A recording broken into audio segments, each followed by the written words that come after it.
2-3. The first big decision might be the Falcons at number 4.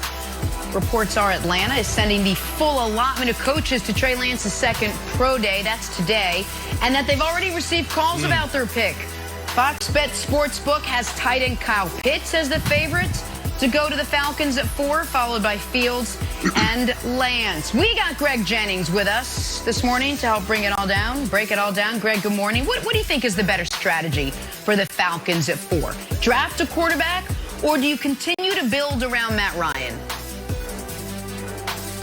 Well, I think you got to take a quarterback. When you look at the landscape of your division, you can't just allow the Tampa Bay Buccaneers to be where they at and obviously know what they've established.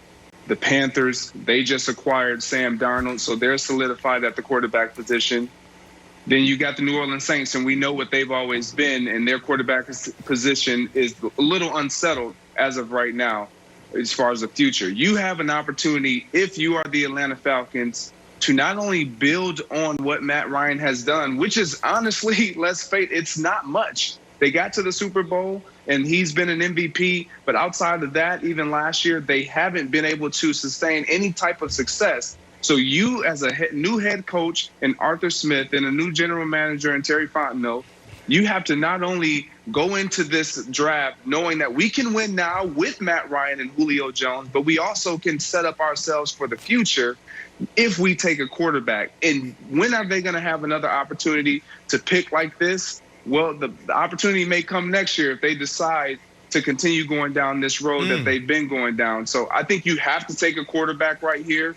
And if and only if Kyle Pitts is just right there and you just love him and he is the best available player, that's obviously an option that you can go down to. Listen, I think Fox Sports Bet has it right. Kyle Pitts is the pick. Now, if Justin Fields slide, and some people believe Justin Fields will slide, I hate that conversation because my Jets at 2 need to take him. But if he slides, they will take him. And if they're really in the quarterback market, they're going to consider Trey Lance. But Kyle Pitts makes so much sense for this team. Arthur Smith, when he was a position coach, he was a tight ends coach. So everything is going to revolve around a tight end. The tight end is a dynamic position. It's probably one of the biggest mismatches in football if you have a guy like this, because you're talking about a dude who is really a wide receiver that's going to go against nickel backs, talking about safeties and linebackers. Come on, that's a nightmare for most defensive coordinators. So that's the path they'll go down. You have, Julio Jones, and you have to consider his injury history. So you got to go with a guy that can come in and help Matty Ice. Dean Pease is somebody that need to come in and do the job, because I don't see this team coming in the first round, giving him what he needs on the defensive side. We know the defense has been the problem, but you got to come in and you have to just be a decent defense and let this offense work, Nick. So, listen, I think the Falcons are in maybe the most advantageous position of any team in this draft other than the Jags, sitting at 1. Because quarterbacks are going 1, 2, 3. So they're going to be sitting there saying, we can have our choice of Kyle Pitts, whichever of the 3 receivers we like the most, or the defensive player of all positions that we have number 1 on our board because none will have been taken, or to trade out of the pick. Those are all options for them. I can tell you what is not an option for them, and that's drafting a quarterback. Whether they should or shouldn't is a different discussion. I can guarantee you the Falcons are not taking a quarterback at 4 because they tipped their hand 1 month ago. 1 month ago, they redid Matt Ryan's deal, which made it impossible for them to move off him not only this offseason, but a year from now. This year, it would be $70 million of dead money. That's an incomprehensible figure. But because they redid his deal, Wilds, next year, after this offseason, it would be $40 million of dead money. So he is going to be on this team, lock it in for the next 2 seasons. So you're not drafting a quarterback at 4 that can't get on the field for at least 3 years. So I don't know who they're going to pick. I agree, I think, with what everyone says about Pitts. If they stay there, it's probably Pitts. But I know they are not taking a quarterback because on March 16th, they told the entire world they weren't taking a quarterback when they tied themselves to Matt Ryan for longer than they previously had to. Okay, but here's the thing, and I'll ask you, Greg.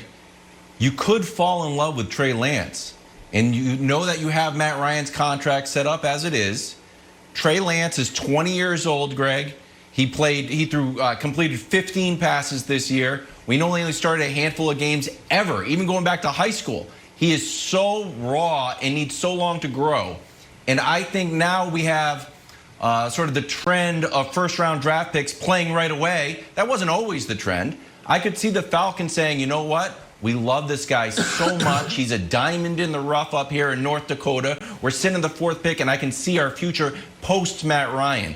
Do you see them being willing to spend the pick with the idea of sort of stashing Trey Lance and giving him the reps that he needs and have him come out in 3 years? I do. I really do. And I love Nick. I love the resident GM, as Brandon likes to refer to him as. I love what you're saying, Nick, and it has so much validity.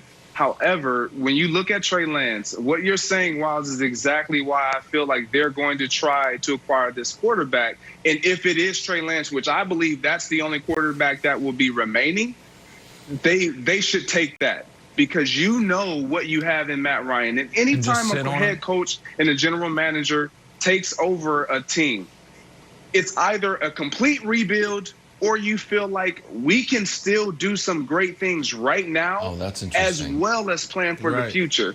And so there's no other quarterback that is available that will be able to sit like you're talking about, Wilds, and mature and develop, even with what they may have possibly done as far as tipping their hat. I think that their focus is going to be primarily on defense. You grab your center, you grab a future quarterback, and then you allow Matt Ryan and Julio Jones and Calvin Ridley and all those other pieces to kind of help you gradually sustain and build what your future is going to look like. Yeah, again, Greg, man, Kyle Pitts is the answer. We know they have all those question marks on defense, but, man, Matt Ryan, we're talking about a quarterback. If he was on the market right now, we're talking about a lot of teams will come after him. Let's not get that twisted. Yep. It's hard to find a quarterback like Matty Ice. Right now, if you're a new general manager and you're a new head coach, you have to win now. All this, let me come in and rebuild. They're going to give me a couple years. You got 2 years now in the National Football League to get it done. If you're not, then you're going to be on the market for a new home. Your kid's going to be on a new market for a new school. You're going to be on the market for a new job. So you have to go get it done now, and the best way to do that, if you're Atlanta, is double down on the offensive side, Nick. You got Julio Jones, you got Calvin Ridley, and then you throw Kyle in there. Come on, this will be a scary team. All right, 10 more days, and then we know for sure what the Atlanta Falcons are going to do. Time for Nick to hand out some NBA medals now. Jason Tatum, Nick, 44 points Saturday night as the hottest team in the East, my Boston Celtics, won again. All they do is win 6 in a row, Nick. Somehow, though, no medal for Tatum. Who do you have as the best this weekend? Yeah, listen, Tatum, most weekends would have earned a medal. He was brilliant. Unfortunately, this was an impossible weekend for medals. Bronze medalist, Julius Randle. He plays for the actual hottest team in the East, the New York Knicks. Winners of 6 in a row, 44, 10, and 7 on Friday. Damn near got a medal for his performance yesterday, 33, 5, 10, and 5. Bronze medal for Julius Randle. Silver medal, Joel Embiid. I was there watching him give this work to the Clippers all night. 36, 9, 14. No Tobias Harris, no Dwight Howard, no Seth Curry, no problem. Look at Batum. Batum wanted to cry right there. Honest to God, I thought he was going to retire. Gold medal. First gold medal in a loss.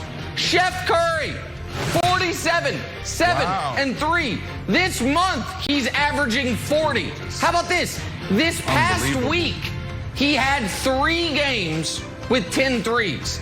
That means in the history of the NBA, only Klay Thompson has more career 10-3 games than Steph had this week. in his career this week. It's unbelievable. Chef Curry, they lost, but he scored 47. So there it is. There's your medals for this weekend, Jen. It was hard medal stand to break into. No disrespect to Tatum, but those guys got to be on there. None taken by him. That's great, but Wild, who just